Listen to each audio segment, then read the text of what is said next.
তাহলে আজকে আমরা আলোচনা করব ক্লাস 12 থার্ড সেমিস্টার এর বাংলা ভাষা অংশের শব্দার্থ তত্ত্ব নিয়ে। ঠিক আছে, তো আজকে শব্দার্থ তত্ত্ব নিয়ে আলোচনা করব আর দুটি ক্লাস হবে এই চ্যাপ্টারের। তো তোমরা যারা নতুন আছো চ্যানেলটাকে সাবস্ক্রাইব করে দিবে, ঠিক আছে, আর যারা অফলাইনে পড়ছো করে রেখেছো, ঠিক আছে। তাহলে আজকে আমরা শুরু করব শব্দার্থ তত্ত্ব। আচ্ছা, শব্দার্থ তত্ত্ব তাহলে কি বললাম, যে ভাষা বিজ্ঞানের যে শাখায় ভাষা বিজ্ঞানের যে শাখায় কি করা হয়, বিভিন্ন শব্দের অর্থ ও অর্থ বা মানে এবং কার্য পদ্ধতি, ঠিক আছে, কি বলা হয়, কার্য পদ্ধতি। তাহলে ভাষা বিজ্ঞানের যে শাখায় বিভিন্ন শব্দের, আমাদের যে ভাষার বিভিন্ন শব্দ আছে, শব্দের অর্থ বা মানে এবং তার কার্য পদ্ধতি নিয়ে কি করা হয়, আলোচনা করা হয়, সেটাকে বলা হয় শব্দার্থ তত্ত্ব। বোঝা গেল? তাহলে শব্দার্থ যদি আমরা ভাঙি তাহলে কি পাচ্ছি, শব্দ যোগ কি পাবো, অর্থ, অর্থাৎ ভাষায় ব্যবহৃত বিভিন্ন শব্দের অর্থ আমরা। আচ্ছা, এদিকে এবার লক্ষ্য করো তোমরা, যে এখানে আমি দুটো কথা বলেছি, একটা হচ্ছে অর্থ আর একটা হচ্ছে মানে।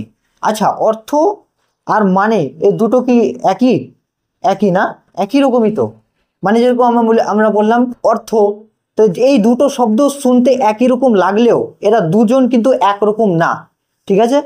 এই অর্থ আর মানে শব্দ দুটো কিন্তু ভিন্ন, এবং এই অর্থ ও মানে কেবলমাত্র বলা হয়েছে যে ভাষা বিজ্ঞানের বিভিন্ন শাখায় অর্থ ও মানে। তাহলে সর্বপ্রথম আমরা এই অর্থ ও মানে শব্দ দুটোর মিনিং খুঁজবো, ঠিক আছে।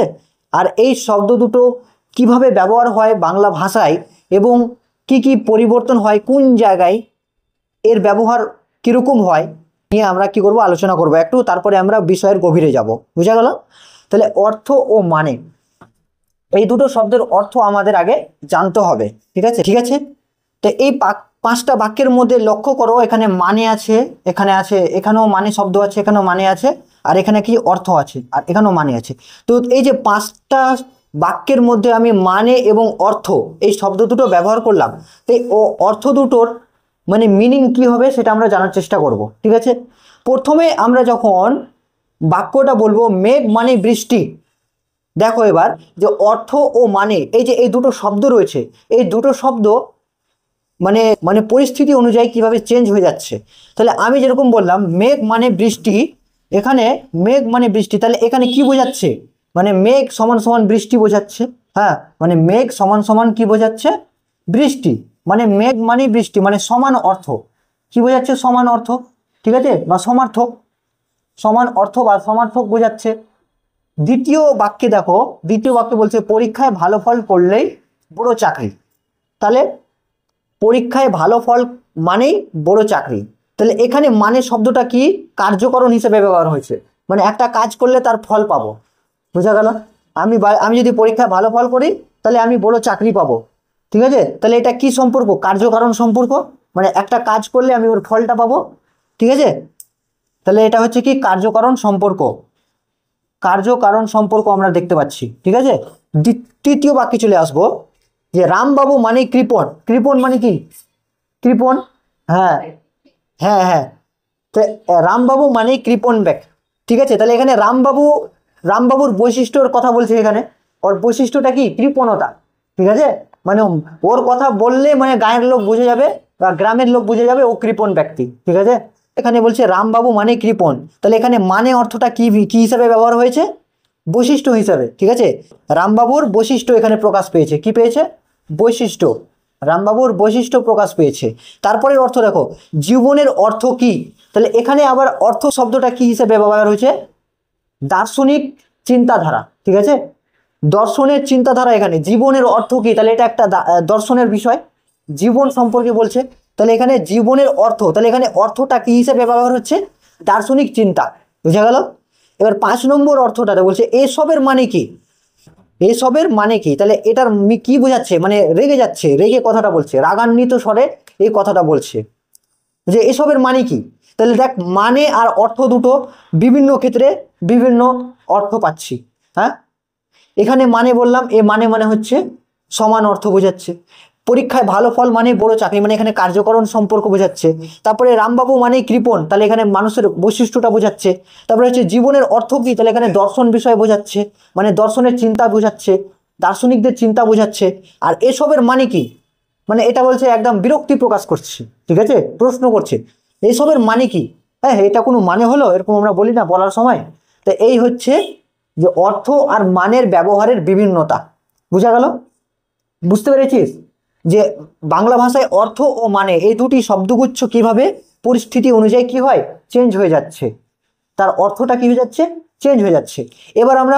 এবার হচ্ছে যে শব্দার্থ তত্ত্ব মানে কেবল কি শব্দ নিয়ে আলোচনা করা হয় এখানে? না, শব্দের বিশ্লেষণ নিয়ে আলোচনা করা হয় না কেবলমাত্র।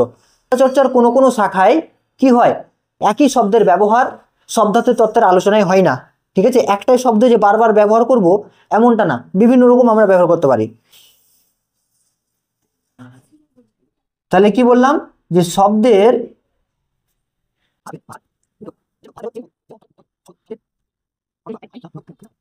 বললাম যে ভাষার উচ্চারিত যে কোনো অর্থযুক্ত শব্দের অর্থের আইনানুগ বিশ্লেষণ করা হয়। তাহলে আমরা যে কোনো শব্দ উচ্চারণ করি না কেন, যেটা হচ্ছে একটা মিনিং, যার কি একটা থাকবে, মিনিং থাকবে, ঠিক আছে। আমরা যে কোনো শব্দ উচ্চারণ করছি, আমি আমি উচ্চারণ করলাম, তাহলে এটা একটা শব্দ, ঠিক আছে।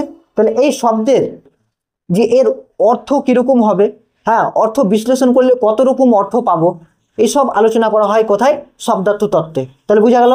তাহলে শব্দার্থ তত্ত্বে কি আলোচনা করা হয়, যে মানব ভাষার মানে মানুষের ভাষার যে কোনো উচ্চারিত অর্থযুক্ত শব্দের আইনানুগ বিশ্লেষণ করা হয়। বোঝা গেল?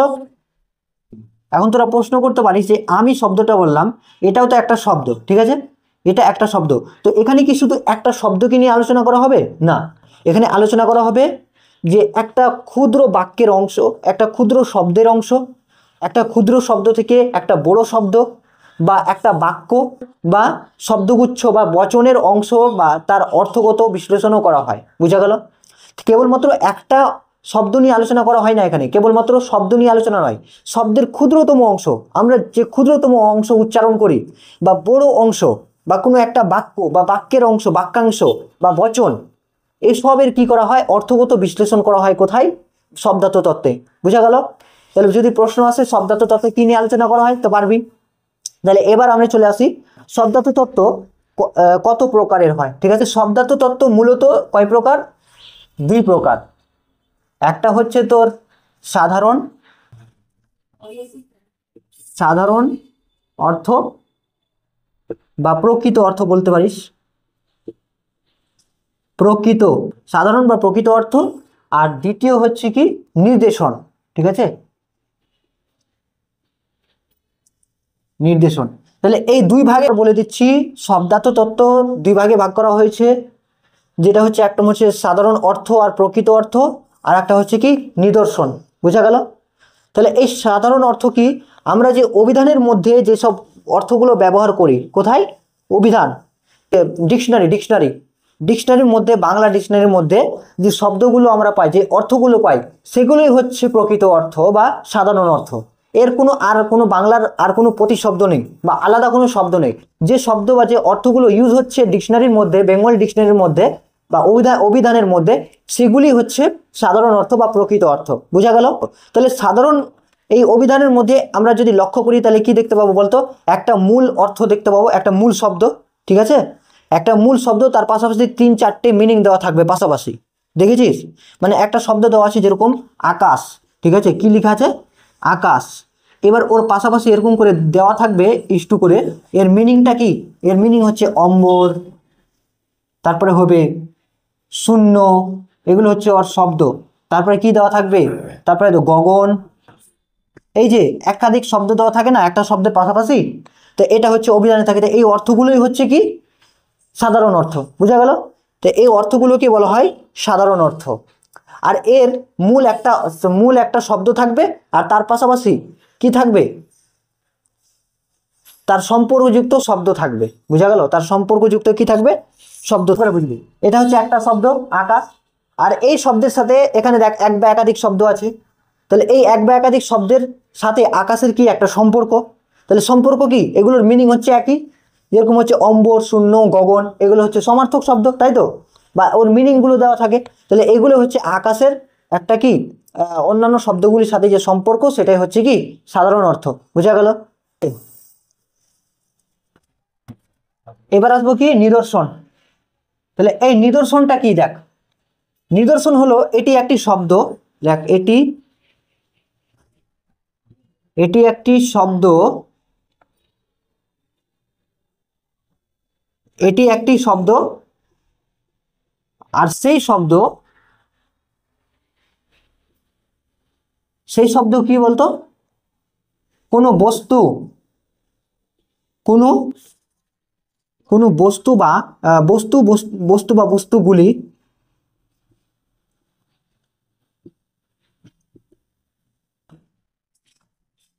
নির্দেশ করে। ঠিক আছে? কি করে? বস্তুগুলিকে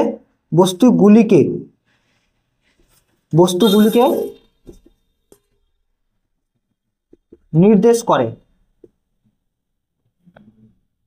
তাদের মধ্যে সম্পর্ক, তাদের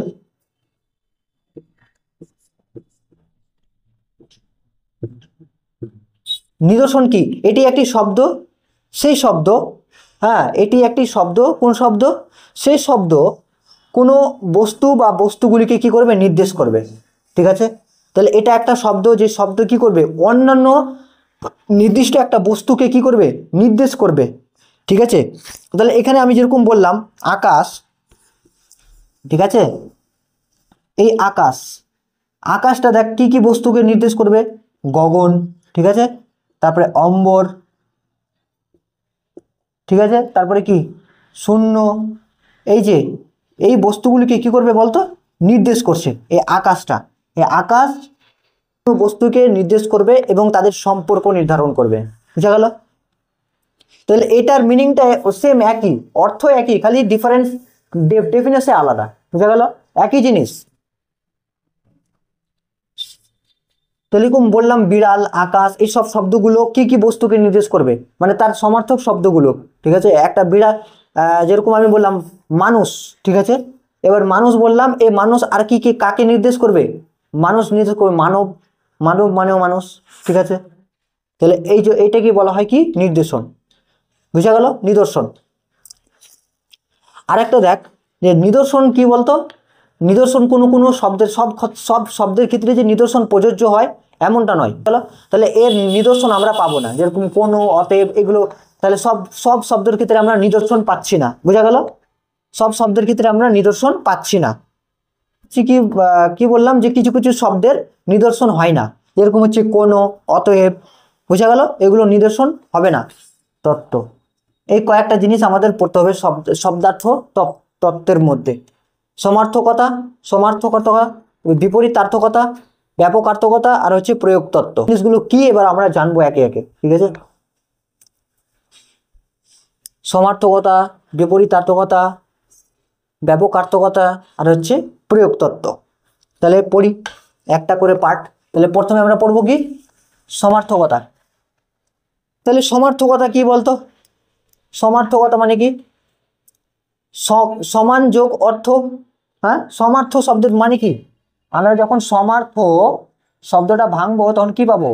সমান প্লাস অর্থ। ঠিক আছে? দুই বা ততোধিক শব্দের মধ্যে, হ্যাঁ, দুই বা ততোধিক শব্দের মধ্যে যখন কি থাকবে? অর্থগত সাদৃশ্য থাকবে, মানে অর্থের কি থাকবে? সমান অর্থ থাকবে, সাদৃশ্য মানে মিল থাকবে।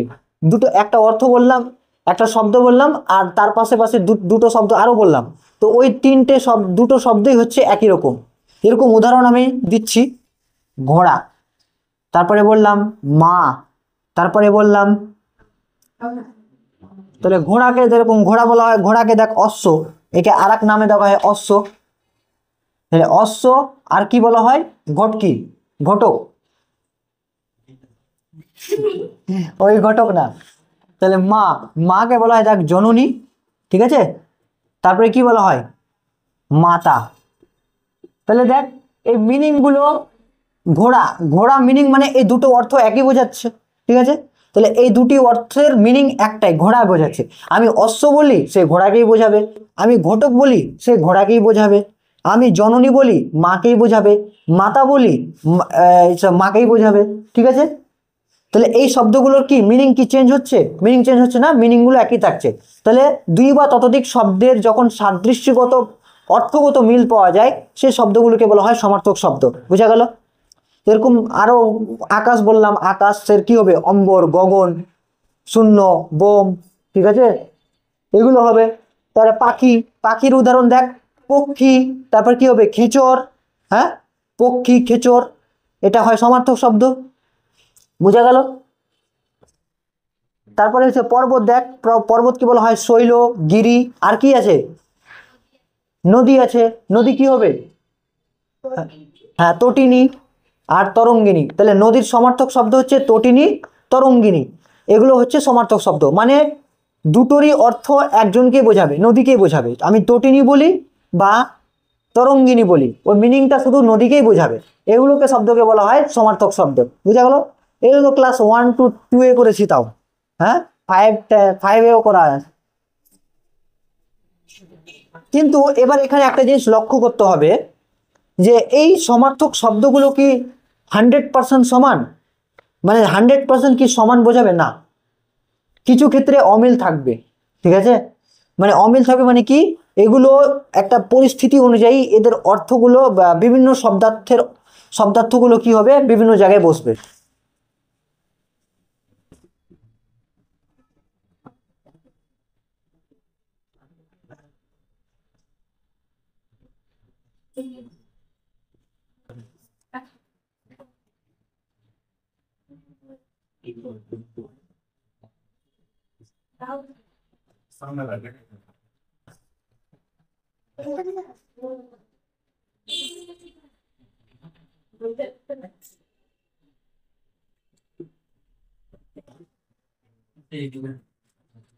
তাহলে দেখ, এই শব্দটা ভালো করে বুঝবি। দেখ, বিস্ময় সূচক সবগুলোতে।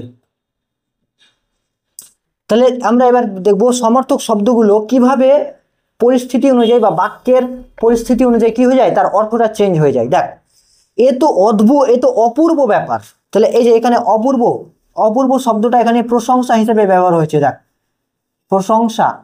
দেখ, আমরা বলি না আরে এ তো অপূর্ব ব্যাপার, অপূর্ব ব্যাপার মানে কি? মানে কাজটা অনেক ভালো হয়েছে, এটা একদম প্রশংসা করছে ওর, ঠিক আছে, এ তো অপূর্ব ব্যাপার, ঠিক আছে। তারপরে আরেকটা বললাম, এ তো আশ্চর্য ব্যাপার, এটা আশ্চর্য ব্যাপার, একটা অদ্ভুত হবে না? এটা অদ্ভুত হবে তো। বিস্ময় সূচক। তাহলে দেখ, এ তো অপূর্ব ব্যাপার মানে এখানে প্রশংসা করছে, এ তো আশ্চর্য ব্যাপার এখানে বিরক্তি প্রকাশ হচ্ছে, এ তো অদ্ভুত ব্যাপার এখানে বিস্ময় মানে অদ্ভুত মানে কি এমন একটা ঘটনা ঘটে গেল এরকম, হ্যাঁ, মানে অবাক হয়ে যাওয়া, এটাকে বলো বিস্ময় সূচক। এই যে অপূর্ব, আশ্চর্য আর কি অদ্ভুত, এই তিনটে ওয়ার্ডই একটাই মিনিংকে বোঝায়। এর যেটা হচ্ছে, যেটা কি অবাস্তব, মানে এটারও মিনিং অবাস্তব, এটারও মিনিং অবাস্তব, আর এটারও মিনিং অবাস্তব। অবাস্তব মানে অপূর্ব, আবার অবাস্তব মানে আশ্চর্য, আবার অবাস্তব মানে অদ্ভুত। তিনটে শব্দের মিনিং একটাই, ভালো করে বল, তিনটে শব্দের মিনিং একটাই, অবাস্তবকে বোঝাবে। কিন্তু এখানে বাক্যভেদে কি হয়ে গেছে, এর অর্থটা একটু করে চেঞ্জ হয়ে গেছে, ঠিক আছে। তাহলে এখানে যেরকম বললাম অপূর্ব ব্যাপার, অপূর্ব ব্যাপার মানে কি একটা প্রশংসা করছে, তারপরে এখানে মিনিংটা আবার আলাদা হয়ে যাচ্ছে, আশ্চর্য এখানে আবার বিরক্তি প্রকাশ হচ্ছে, আবার শেষের লাইনটা হচ্ছে বিস্ময় মানে অবাক হয়ে যাচ্ছে। তাহলে এই শব্দগুলোর মিনিং একই হলেও কিছু কিছু ক্ষেত্রে এদের এদের মিনিংটা কি হয়ে যায়, চেঞ্জ হয়ে যায়। বোঝা গেল? তাহলে সমার্থক শব্দ যে সব অর্থেই যে সমান হবে এমনটা নয়, পরিস্থিতি ভেদে বা কিছু কিছু ক্ষেত্রে কি হয়ে যাবে, তার অর্থগুলো চেঞ্জ হয়ে যাবে। বোঝা গেল? এটাই হচ্ছে সমার্থক শব্দের কি লিমিটেশন বা সীমাবদ্ধতা। বুঝা গেল?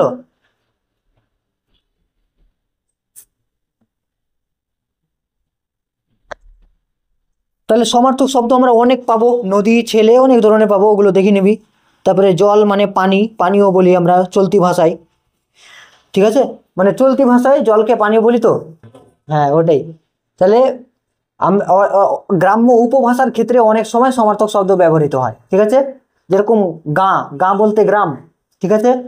তারপরে বললাম আরেকটা কি বললাম, পানি, পানি মানে জল, এগুলো হচ্ছে গ্রাম্য উপভাষা। তাহলে এই উপভাষাগুলো সমার্থক শব্দ হিসেবে ব্যবহার হয়। তাহলে আমরা দেখলাম যে সমার্থক শব্দ যে সবগুলোর অর্থ সমান থাকবে এমনটা নয়, কিছু কিছু ক্ষেত্রে চেঞ্জ থাকবে বা সামান্য কিছুটা হলেও তাদের মধ্যে অমিল রয়েছে, ঠিক আছে, সামান্য চেঞ্জ থাকবে, বুঝা গেল। তাহলে সমার্থকতা শেষ হয়ে গেল। এবার আসবে কি বিপরীতার্থকতা। কি আসবে, এটা তো আরো ইজি। বিপরীতার্থকতা,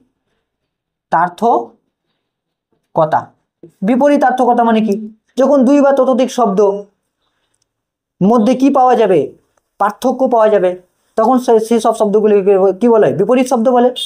তাহলে বিপরীত শব্দ কি, যেসব শব্দগুলির মধ্যে কি থাকবে, অর্থের পার্থক্য থাকবে বা অর্থের অমিল থাকবে, ঠিক আছে, বা বিপরীত বা একে অপরের কি থাকবে, বিপরীত থাকবে, শব্দগুলো উল্টো থাকবে, একে অপরের শব্দগুলো কি থাকবে, উল্টো থাকবে, সে শব্দগুলোকে কি বলে, বিপরীত শব্দ। হ্যাঁ, তাহলে যেরকম আমি বললাম, এটা সবাই জানিস, যেরকম হচ্ছে বললাম, কি আছে উদাহরণ বল, হ্যাঁ উদাহরণ বল, এত উদাহরণ আছে তাও। হ্যাঁ, যেরকম বললাম আবশ্যক, আবশ্যক কি হবে, অনাবশ্যক, হ্যাঁ অনাবশ্যক। এবার দেখ, এবার কিছু কিছু শব্দ আমরা উপসর্গ দিয়ে করি, কি বলতো, উপসর্গ দিয়ে এটাকে বিপরীত করে দিই, মানে শব্দটা একই থাকবে, খালি এখানে অনা অন এরকম কিছু লাগাবো, ঠিক আছে, উপসর্গ, উপসর্গ দিয়ে চেঞ্জ, ঠিক আছে। নেতিবাচক, কি বাচক, নেতিবাচক মানে কি বলতো, মানে নাবাচক, অন, এই যে অনা, এই অনা শব্দটা এটা হচ্ছে নেতিবাচক, বুঝা গেল, নেতিবাচক উপসর্গ। তাহলে আমরা নেতিবাচক উপসর্গ দিয়ে কি করতে পারি, বিপরীত শব্দ করতে পারি। হ্যাঁ, আর কি করতে পারবো, যেরকম হচ্ছে, হ্যাঁ কারণ, তাহলে কারণ যদি বলি তাহলে কি হবে, অকারণ নাকি, হ্যাঁ কারণ অকারণ, এই যে অযুক্ত, এটা হচ্ছে অ দিয়ে আমরা বিপরীত শব্দটা বানাই, তাহলে অকারণ হয়ে গেল, ঠিক আছে। তারপরে কি হবে, উদাহরণ, শান্তি অশান্তি, হ্যাঁ শান্তি কি হবে, অশান্তি, এগুলো সব জানি, এগুলো বলতে হবে, সবাই জানো এগুলো। তাহলে এই যে বৃষ্টি অনাবৃষ্টি, হ্যাঁ বৃষ্টি অনাবৃষ্টি, তো তাহলে অনা বা এরকম নেতিবাচক উপসর্গ লাগিয়ে আমরা কি করতে পারি, মূল শব্দের বিপরীত শব্দ তৈরি করতে পারি, বুঝা গেল। তাহলে আবশ্যক অনাবশ্যক, কারণ অকারণ, শান্তি অশান্তি, এগুলো হচ্ছে কি করলাম, যে শব্দটার মধ্যে, মূল শব্দটার মধ্যে শুধু বা অনা, বা অনা শব্দ লাগিয়ে বিপরীত শব্দ করবো, ওখানে শুধু নেতিবাচক উপসর্গ লাগিয়ে দিই। সক্ষম অক্ষম, সকর্মক অকর্মক, হ্যাঁ সকর্মক, অ এরকম বললা যে সকর্মক, এটা কি করব, বিপরীত করলে অকর্মক হয়ে যাবে, খালি একটু চেঞ্জ, অকর্মক, এই যে সকর্মক। তারপরে কি করে দিলাম, অচল, দেখ শুধু আর আর প্রথম দিকে, তাহলে এগুলো কি হচ্ছে, মানে হচ্ছে ইতিবাচক আর মানে হচ্ছে নেতিবাচক। তাহলে প্রথমটা শব্দে ইতিবাচক আসছে, তারপরে শব্দ নেতিবাচক উপসর্গ প্রয়োগ করে আমরা কি করি, শব্দের বিপরীত করি, বুঝা গেল। এবার আমরা দেখব স্বতন্ত্র বিপরীত শব্দ, মানে তাদের মিল থাকবে না, কোনো মিল থাকবে না, স্বতন্ত্র মানে যে মূল শব্দটা সেটাও আলাদা থাকবে, আর বিপরীত করার পরেও তার অর্থটাও আলাদা থাকবে, ঠিক আছে, মানে তার শব্দের গঠনটাও আলাদা হয়ে যাবে, এর গঠনটা আলাদা, ওর রূপটা আলাদা, ঠিক আছে, একবারে টোটালি আলাদা থাকবে, কোনো মিল থাকবে না। এরকম যদি আমরা বলি তাহলে কি হবে বল, হ্যাঁ হ্যাঁ অগ্রজ অনুজ।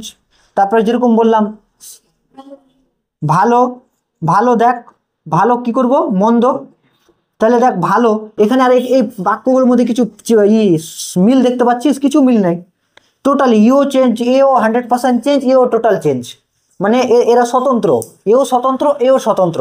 ভালো শব্দটা ডান দিকের শব্দটাও স্বতন্ত্র থাকবে, বাঁ দিকের শব্দটাও কি থাকবে, স্বতন্ত্র থাকবে, বুঝা গেল। এরকম আরো উদাহরণ আছে, সামনে পিছনে, হ্যাঁ আজকাল, আলো আধার, উপর নিচ, হ্যাঁ উত্তর দক্ষিণ। তাহলে এগুলো কি কোনো মিল নাই, দুটোই শব্দ স্বতন্ত্র। তাহলে এগুলো বলা হয় স্বতন্ত্র বিপরীতার্থক শব্দ। বুঝা গেল? ইজি। তার ব্যাপক অর্থ, শব্দের ব্যাপক অর্থ কাকে বলে? দেখ, ব্যাপক আর্থকতা। কি বললাম? ব্যাপক আর্থকতা। তাহলে ব্যাপক অর্থটা কাকে বলে? দেখুন, যখন কোনো শব্দের একটি মূল শব্দ থাকবে এবং তার অর্থ ব্যাপক অর্থ হিসেবে ব্যবহার হবে, ব্যাপক শব্দ ব্যবহার হবে তার জন্য, ঠিক আছে, তখন তাকে বলবো শব্দের। হ্যাঁ, তাহলে একটি শব্দের অর্থ ব্যাপকভাবে ব্যবহৃত হবে, একাধিক থাকবে, একটা মিনিং থাকবে আর তার সাথে সাথে অনেকগুলো তার মিনিং থাকবে। বুঝা গেল? একটা মূল শব্দ থাকবে আর মূল শব্দের 4, 5টা 10টা এরকম কি থাকবে, শব্দগুচ্ছ থাকবে, যেটা কিনা একটাই শব্দকে বোঝাবে। যেরকম উদাহরণ দেখ, আমি বললাম আসবাব, আসবাবপত্র, আসবাবপত্র। এবার দেখ, আসবাবপত্রের মধ্যে কি পড়বে? যতগুলো কাঠের জিনিস আছে, হ্যাঁ, chair table, chair chair table, তারপরে হচ্ছে কি আলমারি, হ্যাঁ আলমারি, তারপরে দরজা যদি থাকে তো দরজাও হবে, খাট হবে। তাহলে এগুলো দেখ, এগুলো সবগুলো 10, মানে বাড়ির মধ্যে যতগুলো আমার কাঠের জিনিস আছে সবগুলো আসবাবপত্র কথাটার মধ্যেই হয়ে যাবে। মানে এতগুলো কথা না বলে আমি বলে দিলাম আমার বাড়িতে চেয়ার টেবিল মুরগি অনেকগুলো আছে, ওটা না বলে আমি বললাম আমার বাড়িতে আসবাবপত্র আছে, ব্যাস আমার কথা শেষ, টাইমটা বেঁচে গেল। তাহলে এই ধরনের এইটাই দেখ। তাহলে ব্যাপক অর্থ, ব্যাপক মানে কি অনেক, হ্যাঁ ব্যাপক মানে অনেক। তাহলে আসবাবপত্র, তাহলে কোনো একটা মূল শব্দ থাকবে আর ওই শব্দের অর্থ ব্যাপকভাবে থাকবে, ব্যাপক অর্থে কি থাকবে, ভাঙা থাকবে। বুঝা গেল? তাহলে চেয়ার টেবিল আলমারি দরজা খাট, বুঝা গেল? ইজি তো? হাসছিস কেন? ইজি তো।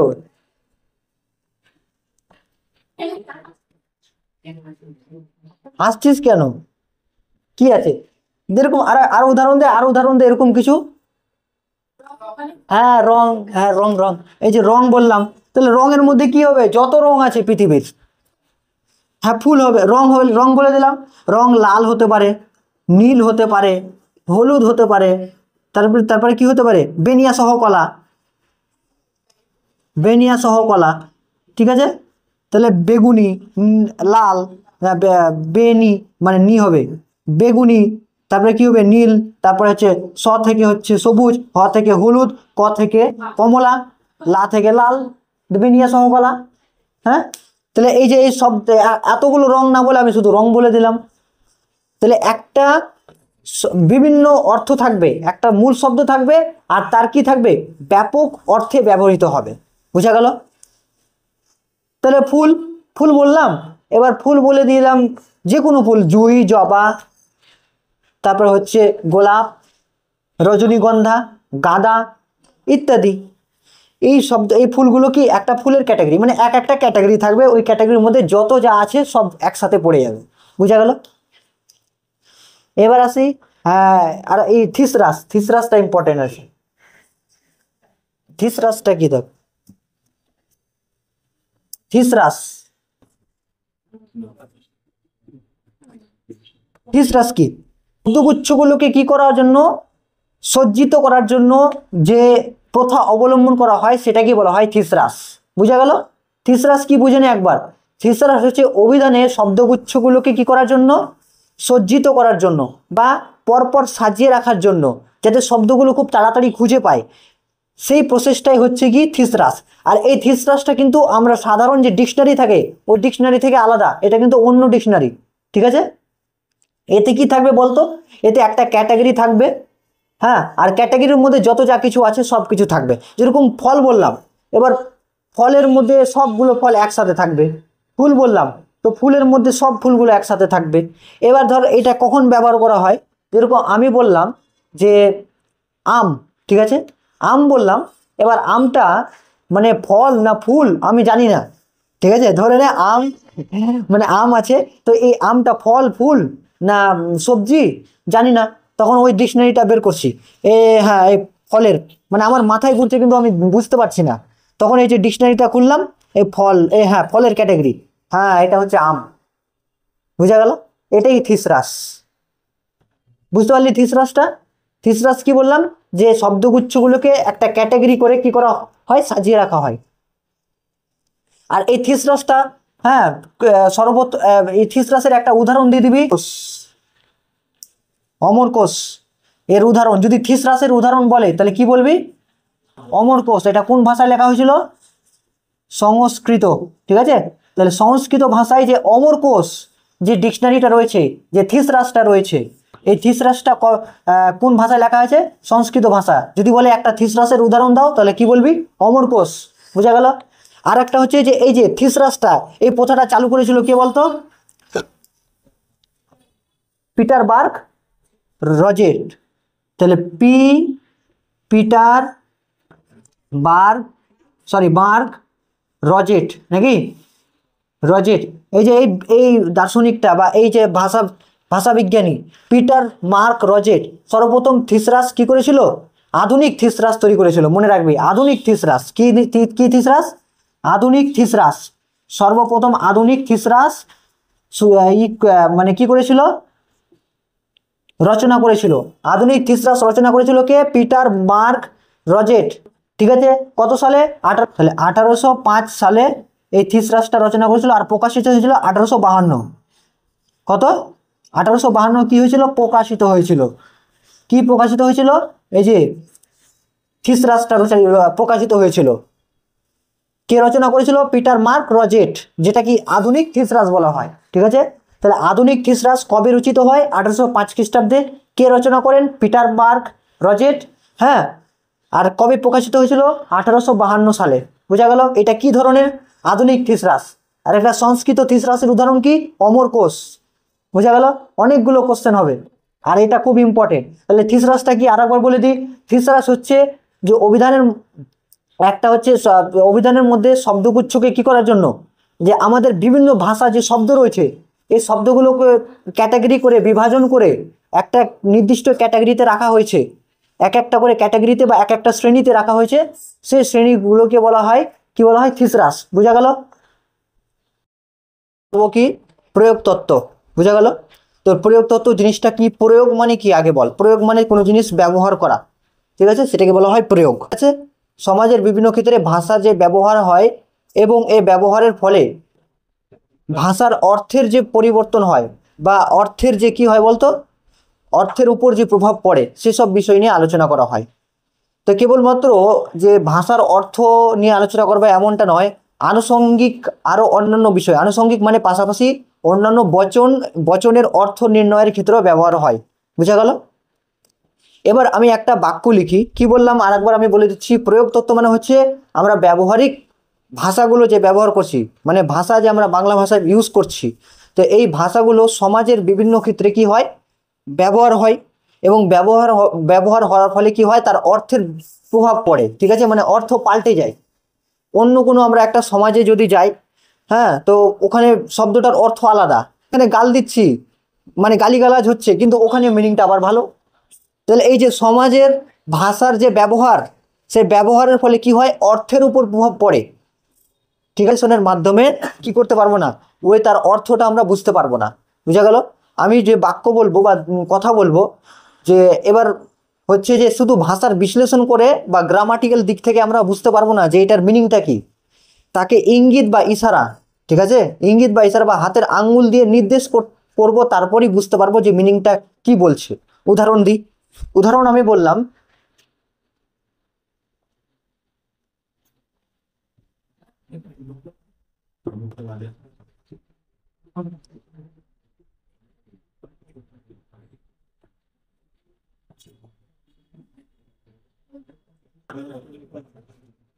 ভালো করে বুঝবি দেখ। এখানে আমি বললাম, আমি তোমাকে যেতে বলেছি, তোমাকে নয়। ঠিক আছে, আমি তোমাকে যেতে বলেছি কিন্তু তোমাকে নয়। এখানে দুইজন আছে। ঠিক আছে, দুইজন আছে, কিন্তু আমরা এখান থেকে বুঝতে পারবো না যে এই দুজন কাকে বলছে। ঠিক আছে, এখানেও বলেছে আমি তোমাকে বলছি, আমি তোমাকে যেতে বলছি, তোমাকে নয়। তো এবার তোমাকে কাকে বলছে, ওটা তো আমি বুঝতে পারবো না যতক্ষণ না আমাকে আঙ্গুল দিয়ে ইশারা করবে যে আমি তোমাকে বলছি। ঠিক আছে, আমি তোমাকে যেতে বলেছি, তোমাকে নয়। আমি তোমাকে যেতে বলেছি, তোমাকে নয়। তাহলে যতক্ষণ না আমি আঙ্গুলের নির্দেশ বা কোনো কিছু ইঙ্গিত যতক্ষণ না দেব, ততক্ষণ পর্যন্ত অর্থটা আমি বুঝতে পারবো না যে কাকে বলছে কথাটা। বুঝা গেল? হ্যাঁ, তাহলে এটাই হচ্ছে প্রয়োগ তত্ত্ব। হ্যাঁ, এবার আরো আছে, এবার আরো অন্যান্য পাঠ আছে। তাহলে প্রয়োগ তত্ত্ব কি বললাম? যে সমাজের বিভিন্ন ক্ষেত্রে ভাষার ব্যবহারের ফলে ভাষার অর্থের যে পরিবর্তন হয় বা অর্থের উপর যে প্রভাব পড়ে, সেটাই হচ্ছে প্রয়োগ তত্ত্বে আলোচনা করা হয়। বুঝা গেল? এটা হয়ে গেল। এবার আমরা চলে আসবো পরবর্তী পার্ট, স্বরূপ। এবার আমরা চলে আসবো শব্দার্থের না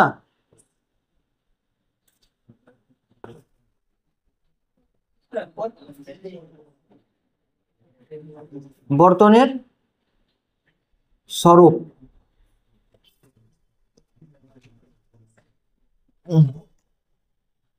তাহলে শব্দের পরিবর্তনের স্বরূপ মানে কি বুঝে নে আগে। শব্দের পরিবর্তন মানে কি, দেখ, আমরা আদিকালে যে ভাষাগুলো ব্যবহার করতাম, সে ভাষার শব্দগুলোর মিনিং কিন্তু আলাদা ছিল। এবার বর্তমানে আধুনিক যুগে আমরা যে সব শব্দগুলো ইউজ করি, তার মিনিং কিন্তু আগের তুলনায় একটু আলাদা। বুঝা গেল? লক্ষ্য করেছিস অনেক শব্দ আছে, যে শব্দগুলো প্রচলিত ভাষা এবং অতীতকালে যে ভাষা ব্যবহার করা হতো, তার মধ্যে সময়ের সঙ্গে সঙ্গে কি হয়ে যাচ্ছে, পরিবর্তন হয়ে যাচ্ছে তার মিনিংটা। বুঝা গেল? সময়ের সঙ্গে সঙ্গে যখন ভাষাতত্ত্বের যে শব্দার্থগুলো, সে শব্দার্থের অর্থগুলো কি হয়ে যাচ্ছে, মিনিংগুলো আস্তে আস্তে সময়ের সঙ্গে কি হয়ে যাচ্ছে, চেঞ্জ হয়ে যাচ্ছে বা পরিবর্তন হয়ে যাচ্ছে। সেটাকে বলা হয় শব্দের পরিবর্তন। তাহলে এই যে শব্দের পরিবর্তনকে প্রধানত তিনটি ভাগে ভাগ করা হয়। কি কি? একটা হচ্ছে, মূলত তিনটি ভাগে ভাগ করা হয়, কিন্তু এর দুটি আরো ভাগ আছে এক্সট্রা। তাহলে শব্দার্থের পরিবর্তন পরিবর্তন দেখ কত প্রকার। একটা হচ্ছে কি, শব্দার্থের শব্দার্থের প্রসার, নাকি শব্দার্থের প্রসার। আর একটা পাবো শব্দার্থের সংকোচ। আর একটা পাবো শব্দার্থের কি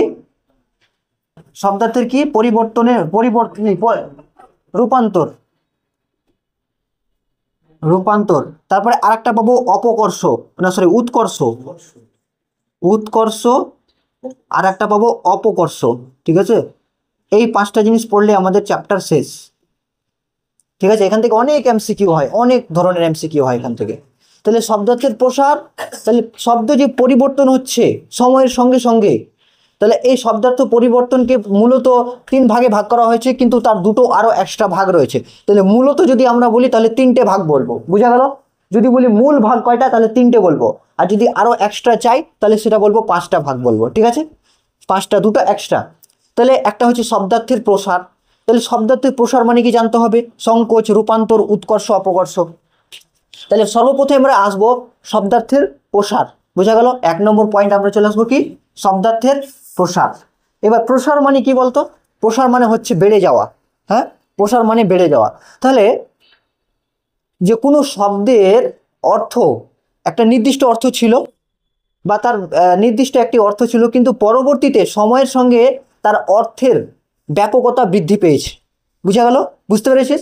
মানে একটা মিনিং ছিল, শব্দটার মিনিং একটাই ছিল, কিন্তু পরবর্তীতে সময়ের সঙ্গে সঙ্গে কি হয়েছে, তার মিনিংয়ের প্রসারতা বেড়েছে, তার মিনিংয়ের কি ব্যাপকতা বেড়েছে। মানে একটা থেকে 4, 5টা 6টা মিনিং চলে এসেছে। বুঝা গেল? তাহলে একটা মিনিং ছিল, কোনো একটি শব্দের নির্দিষ্ট একটি মিনিং ছিল, ওই শব্দের মিনিং যখন পরবর্তীতে সময়ের সঙ্গে কি হয়ে যাচ্ছে, তার অর্থের ব্যাপকতা বৃদ্ধি হচ্ছে, বা এক বা একাধিক শব্দ সমষ্টি যুক্ত হচ্ছে। ঠিক আছে, তখন সেটাকে বলা হয় কি, শব্দের প্রসার। বুঝা গেল? শব্দের প্রসার বুঝেছিস? এবার তাহলে দেখ, উদাহরণ যদি আমরা দিই, শব্দের প্রসার কি, শব্দের প্রসারের উদাহরণ আমি যেরকম বললাম কালী। ঠিক আছে, এই যে কালী, তাহলে কালী মানে আগের, মানে পূর্বের এটা অর্থ ছিল। পূর্বের অর্থ কি বলতো, কালী মানে একটা নির্দিষ্ট তরল। তাহলে আদি মিনিং কি ছিল এর, এটা হচ্ছে আদি মিনিং। ঠিক আছে, আদি মিনিং ছিল কালী মানে বলতে বোঝানো হতো যে কালো রঙের তরল বস্তু। কিন্তু এর প্রচলিত অর্থ, কালী বলতে আমরা বিভিন্ন ধরনের রং বলি। ঠিক আছে, কালি শেষ হয়ে গেছে, আমরা বলি না কালি নাই। তাহলে কালি বলতে আমরা শুধু একটা রঙকে বোঝাই না, যে কোনো রঙকে বোঝাই। বুঝা গেল? তাহলে এখানে কালি যদি বলি, তাহলে কালি বলতে হ্যাঁ বেনিয়া সহকলা, যেটাই বলি আমি, ঠিক আছে, বেনিয়া সহকলা মানে বেগুনি, নীল, হলুদ, কমলা, লাল, ঠিক আছে। তাহলে ইত্যাদি, মানে কালারের তো শেষ নাই না, অনেক কালার আছে। তাহলে বোঝা গেল? তাহলে এটা একটা কালি বলতে পরবর্তীতে একটাই মিনিং ছিল, কি মিনিং? যে কালো রঙের তরল বস্তু। কিন্তু বর্তমান যুগে আমরা কালি বলতে যে কোনো রঙকেই বোঝাই। তাহলে দেখ শব্দের ব্যাপকতা বৃদ্ধি পেল, হ্যাঁ, শব্দের অর্থের কি হলো, শব্দের অর্থটা কি হলো, বেড়ে গেল, হ্যাঁ। তাহলে এটাই হচ্ছে শব্দের প্রসার। আরও উদাহরণ আছে। তো পরশু বলতে কি বোঝানো হতো আগে? পরশু বলতে শুধু আগামীকালের পরের দিন, কিন্তু এখন আমরা পরশু বলতে গতকালের পরের দিনও বুঝি। বলি পরশু কাজটা করেছিলাম, বলি কি না? হ্যাঁ, গতকালের আগের দিনও বলেছিলাম, মানে যেটা অতীতে হয়ে গেছে। আবার ভবিষ্যতে যেটা পরের আগামীকালের পরের দিন হবে সেটাকেও আমরা পরশু বলি। তাহলে দেখ শব্দের ব্যাপকতা বৃদ্ধি পেল, হ্যাঁ। বুঝা? পরীক্ষায় আসে এই যে গাং, গাং বলতে শুধু গঙ্গা নদীকে বোঝানো হতো আগে, ঠিক আছে, গাং বলতে শুধু গঙ্গা নদীতে, কিন্তু বর্তমানে গাং বলতে যে কোনো নদীকে বোঝানো হয়। বুঝা গেল?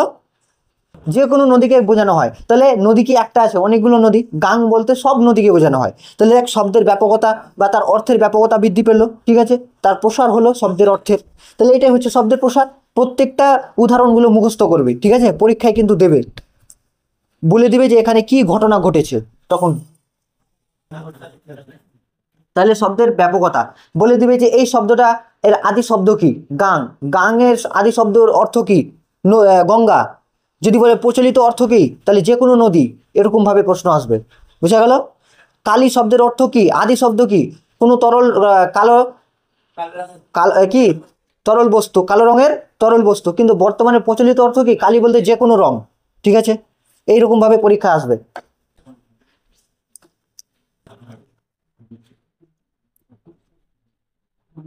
সংকোচ, তাহলে শব্দার্থ সংকোচ, সংকোচ মানে কি, সংকোচন হওয়া। তাহলে শব্দের অর্থ অতীতে ব্যাপকতা ছিল, ঠিক আছে, কিন্তু আস্তে আস্তে কি হয়ে গেছে, তার অর্থটা নির্দিষ্ট হয়ে গেছে বা কমে গেছে। যেরকম যেরকম আমি বললাম অন্ন, ঠিক আছে, অন্ন, অন্ন মানে বোঝানো হতো খাদ্য, ঠিক আছে, আগে আদি অর্থ এটা, ঠিক আছে, এটা কি অর্থ, আদি অর্থ।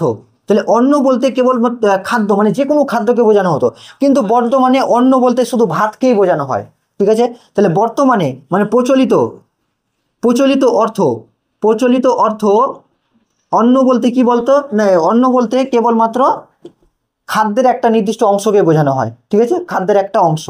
তাহলে যেরকম হচ্ছে ভাত, তাহলে দেখ ভাত মানে কি একটা খাদ্যের অংশ, হ্যাঁ। তাহলে দেখ এখানে একটাই চলে এলো, খাদ্য মানে অনেক খাদ্যকে বোঝানো হতো, সব খাদ্যকে বোঝানো হতো। তাহলে তার একটা প্রচলিত অর্থ নির্দিষ্ট হয়ে গেল, একটাই হয়ে গেল, বুঝা গেল, ভাত। তাহলে কি হয়ে গেল, অর্থটা কমে গেল, সংকোচন হয়ে গেল। তাহলে এই জন্য এটাকে বলা হয় শব্দার্থ সংকোচন। আরো উদাহরণ আছে, দেখ সবগুলো উদাহরণ মুখস্থ করবি, ঠিক আছে। যেরকম মুনিশ, তাহলে মুনিশ শব্দটা কোথা থেকে এসে, মানুষ থেকে, মানুষ থেকে, তারপর মানুষ থেকে হয়েছে আবার মজুর, ঠিক আছে। তাহলে মানুষ বলতে অনেক মানুষকে বোঝানো হতো, তারপরে হ্যাঁ মানুষ বা মনুষ্য, মনুষ্য, তারপরে সেটা থেকে কি হলো মজুর, মজুর মানে একজন মজুর বোঝানো হয় যে কাজ করে, ঠিক আছে, সেটাকে বলা হয় মজুর। তারপরে আরো পাবি অনেকগুলো উদাহরণ আছে। মৃগ বলতে কি, মৃগ বলতে বন্য প্রাণীকে বোঝানো হতো, ঠিক আছে, হ্যাঁ। আর কিন্তু এখন মৃগয়া, মৃগয়া বলতে কাকে বোঝানো হয়, শুধু হরিণকে বোঝানো হয়, বুঝা গেল, হ্যাঁ। তারপরে হচ্ছে শাখা মৃগয়া মানে হচ্ছে বানর, ঠিক আছে, তাহলে বানর, হ্যাঁ শাখা মৃগয়া, শাখায় মানে মানে বনের বনের শাখায় থাকছে, তাহলে শাখা মৃগয়া। তারপরে আবার শুধু মৃগয়া চলে এলো, তাহলে দেখ অর্থের সংকোচন ঘটলো, অর্থটা কি হয়ে গেল, কমে গেল। আগে অর্থটার ব্যাপকতা ছিল, কিন্তু বর্তমানে কি হয়ে গেছে, সংকোচ হয়ে কমে গেছে অর্থটা। তোর ধ্যান কোথায়?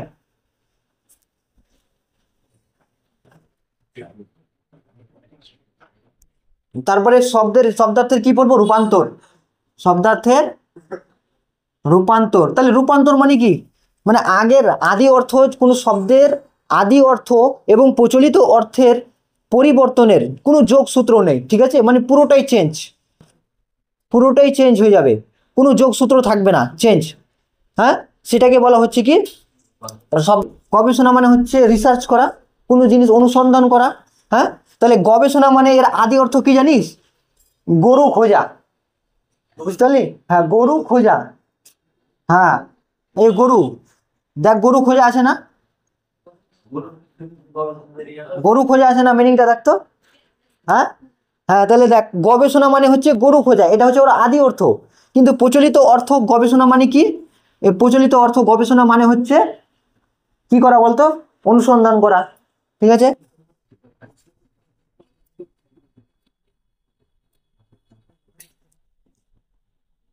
অনুসন্ধান। কলম, কলম শব্দের আদি অর্থ মনে রাখবি খাগ, ঠিক আছে, খাগ বা স্বর।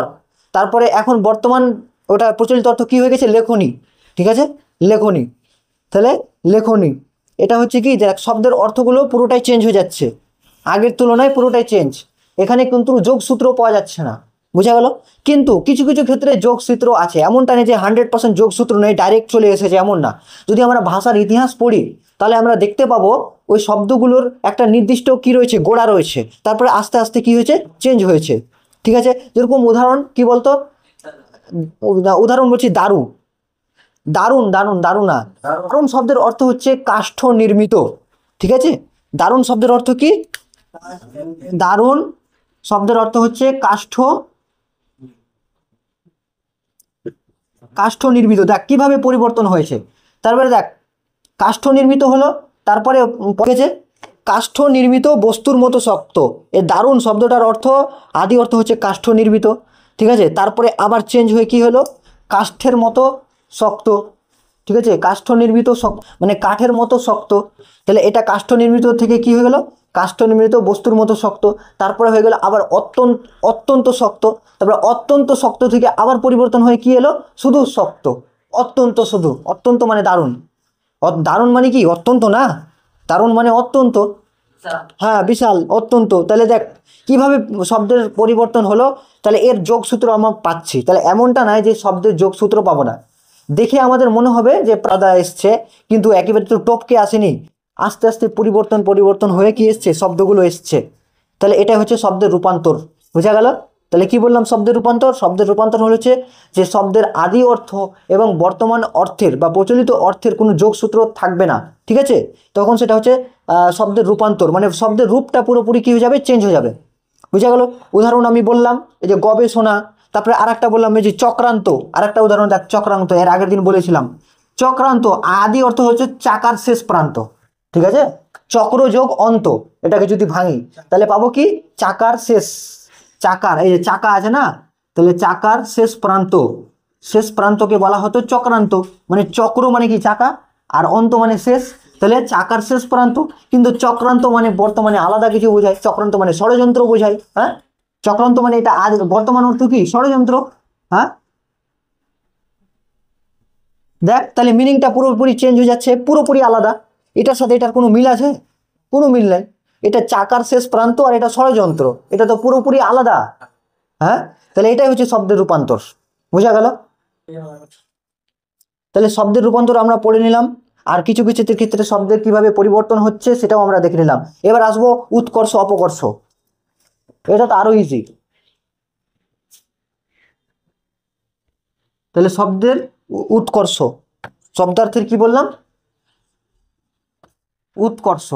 তাহলে উৎকর্ষ মানে কি আগে আমাকে বলতো, উৎকর্ষ মানে কি বলতো, উন্নতি, উন্নতি হওয়া, উৎকর্ষ বাংলা। ঠিক আছে, মানে বাংলার উন্নতি।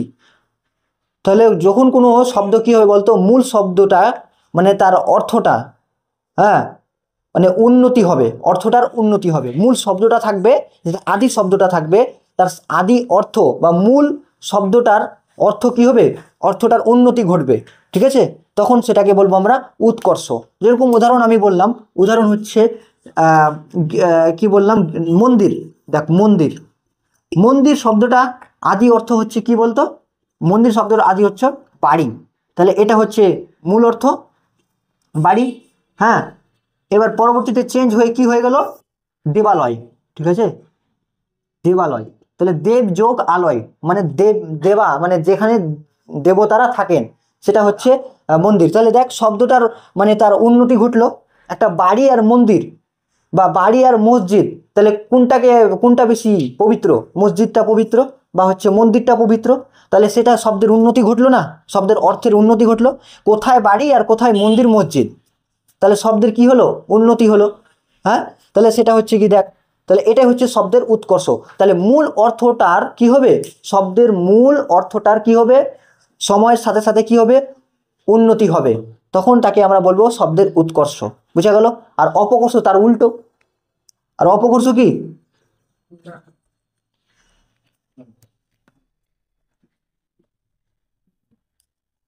উৎকর্ষ। তাহলে এটার উল্টো কি হবে, যখন কোনো শব্দের মূল অর্থের কি হবে,